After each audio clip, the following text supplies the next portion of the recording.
Hi everybody, this is Dan Stolbarger. Welcome back to our KFIR Middle East update. After a week break, we were in San Diego with our San Diego family, our grandies down there, and we did put up a PDF PowerPoint for last week, but we're back to YouTube's right now. And so just as a reminder, grab the PDF PowerPoint. You can get it either on the YouTube page that you're probably on right now. There should be a link, or go to our website at holygroundexplorations.com. So we're going to jump in this week, looking back, June 27th, looking back at the last week. Bribery case in Israel against Netanyahu. It looks like the chances of it succeeding has failed. Judges are telling the prosecution, you better cut a deal or do something because it's about ready to get thrown out. And so after how many years of taking these shots, will Bibi finally be redeemed, I guess you would say, or cleared of some of these bribery charges against him? The West Bank is a mess. Jenin in particular is turned into nothing more than Gaza, or a stronghold in Lebanon with Hezbollah. And so things are swirling. What's going to take place? We've got Abbas, 87-year-old chain smoker, the leader of the Palestinian Authority, hands tied, can do nothing. Really, the world's waiting for his last breath to see who's going to replace him. Fears would be that it would be a ratcheted up jihadist. We'll have to wait and see about that. But a negotiated peace, a two-state solution, is looking as unlikely as ever. President nominee, at least from the Republican Party, DeSantis, is really rattling sabers in terms of Iran attacking Biden's administration for this new kind of covert under-the-table agreement with the nuclear program for Iran. And his quote is that Iran only understands strength. And he says he will back Israel in whatever action is needed to defend itself. So, interesting times. Our articles this week, we'll start with what took place I guess it was last Monday, where two Hamas terrorists opened fire at Israeli civilians at a restaurant, a hummus restaurant, near the Jewish town of Eli in the West Bank, and they murdered, that's important to get that word out. It wasn't an exchange. They murdered in cold blood 4 Israeli civilians. And again, neutralized as they were trying to escape. But true to his nature, soon after the attack, Mahmoud Abbas, whom we've just referred to, declared these two as, quote, heroic martyrs and men true to what they promised Allah. The murderers are glorified as heroic martyrdom seekers.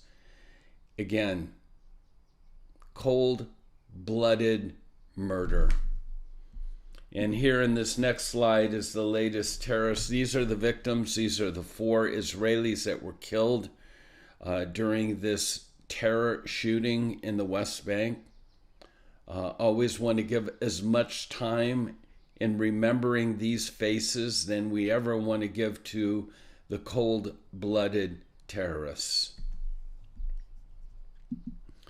The true Palestinian vibe, because again, Biden, in the midst of all of this, how does he get reelected, right? I mean, he's got to start doing something to give him merits.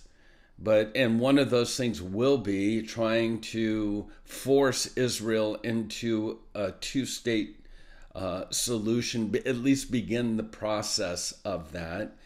But here's an article from Israel that's the true Palestinian vibe. A majority of Palestinians see terrorist groups and the murders of Jews. They see that as more important than the construction of schools and hospitals. More than half of the Palestinians, this poll referred to what's taking place is currently an armed struggle against Israel, and they want no negotiations with him. If anything, the results of the poll show that Americans and Europeans are wasting their time trying to convince the Palestinians to return to the negotiating table with Israel. And finally, as we mentioned, they portrayed these four innocent victims. They portray their murderers as, quote, you gotta love the wording. The two guys that killed the four Israelis are now being charged. The Palestinian Authority is charging Israel with the assassination of these two. Assassination? Okay. Airstrikes in Jenin.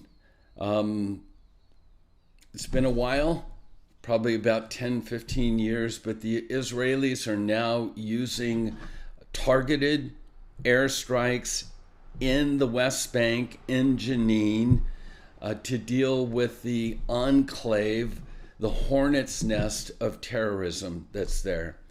Palestinian terrorism on the ground may have deployed surface-to-air rockets in attempts to bring these helicopters down, but recently, over the last week, there were 8 soldiers that were wounded, but damage done.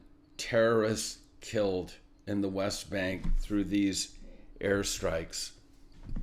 Drones, not just helicopters. Now Israel has killed 3 terrorists in Jenin using drone strikes. The terror cell was responsible for a number of shootings, including the IDF checkpoint near Jenin.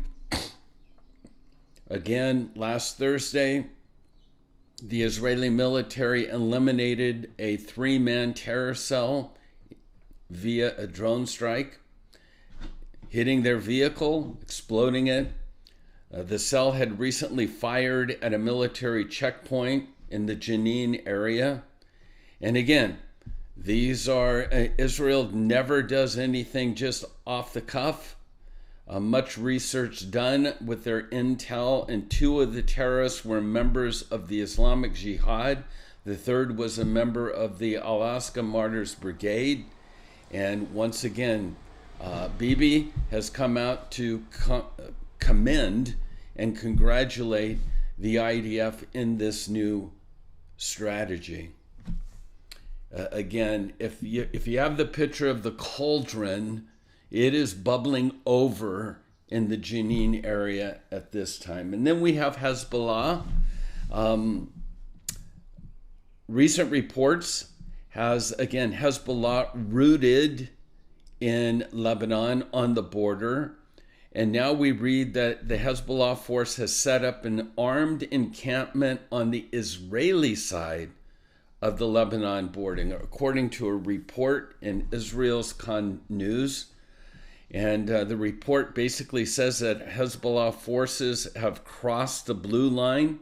You'll see in the slide a picture of that blue line. And recently erected 2 tents inside of Israeli territory, and they've manned them with several armed Hezbollah militants. While the IDF is aware of the infiltration and they're monitoring the activities of it, all that, they're hesitant, because once again, attacking Hezbollah here is at the beginning of the next war. And yet, they can't turn a blind eye. They have crossed the border. And so we'll have to wait, probably not in too distant future, probably before this next report, there will be some sort of action taken in regards to this situation. with all that's taking place with the judicial reform in Israel that sort of split the country, and in regards to even this month of Pride, the Pride month, we're finding that more conservatives are protesting against the liberal demonstrations of Pride. And it seems as if not just Israel, but many countries are being divided and split. But in order for Israel to succeed, to survive, they must be united before going to any kind of war. And what we're seeing taking place in Jenin and Samaria, what we've just referred to with Hezbollah on the northern border, and we all know about Gaza, now more than ever, Israel needs to unite itself. It's already clear that this situation is reached a boiling point. And so it'll be interesting to see how Israel circles the wagons at this point in time, because their survival depends upon their unity. A new law for terrorists, again, the whole concept of pay for slay. The Knesset has, I think this could be a game-changing law. Israel now has its first tools to deal with terrorism that inflict terror, death, etc. on Israeli citizens or residents. The Knesset passed a law that strips Israelis, Arab Israelis, jihadists that commit terror. They've stripped them of their citizenship and will deport them to either Gaza or other Arab areas. For far too long, Israeli Arab terrorists get stipends, that's the pay for slay, and they live it up in Israeli jails while their families receive benefits, but that's no more. If an Israeli Arab commits a terror offense, they are not only do they get their citizenship rescinded, but they're deported out of Israel, and their family sees their social security benefits dry up. Now, will this end terrorism? No. But it goes a long way to causing potential terrorists to think twice about committing acts of terror. And then for those that always have an eye on the end of days, latter times, I find it interesting because we all know that ground zero is the Temple Mount. And a Likud lawmaker has come up with a plan to divide the Temple Mount between Jews and Muslims. And again, of course, the Muslims are outraged, but Knesset member Ahmet Haleviah floated the idea earlier this month of recognizing separate areas on the Temple Mount for the two faiths. He noted there's plenty of room for Jews and Muslims, 35 acres in total, and according to his plan, the Jews would receive the central and northern parts where the first and second temples once stood. Currently, that's where the gold-plated Dome of the Rock now stands. But the Muslims then would receive the southern part, where the Al-Aqsa Mosque is completely located. Again, you can see the photos in the slides. Interesting. There was a time when we first started going to Israel that the everyday Jew could care less about the Temple Mount. Now, more and more, we're seeing not only concern and care, but kind of the attitude it's ours. And more people, more Jews, more Israelis are going up to the Temple Mount than ever before to pray.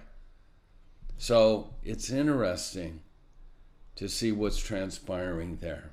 A couple more and we'll be done. Foreign intel agencies say that Iran is on the cusp of testing their first nuclear weapons. Again, we've known that they're much further along than what's been reported. And now these first testings, according to foreign intel agencies, have begun. And then lastly, yesterday on Sunday, marked the 47th year of the raid on Entebbe. And again, only one casualty for the Israelis. If you've never watched it, Google it. Watch the raid on Entebbe. It's Benjamin Netanyahu's brother, a true hero, Yoni. And he was the only one that fell during the Entebbe operation. He was the leader. And in Israel, as you probably know, the leaders go in first, not from behind. And so it was 47 years ago. And we remember, and may his name be a blessing, Yoni Netanyahu. Well, that's our report for this week. God bless you, and stay tuned, and remember, pray for the peace of Jerusalem.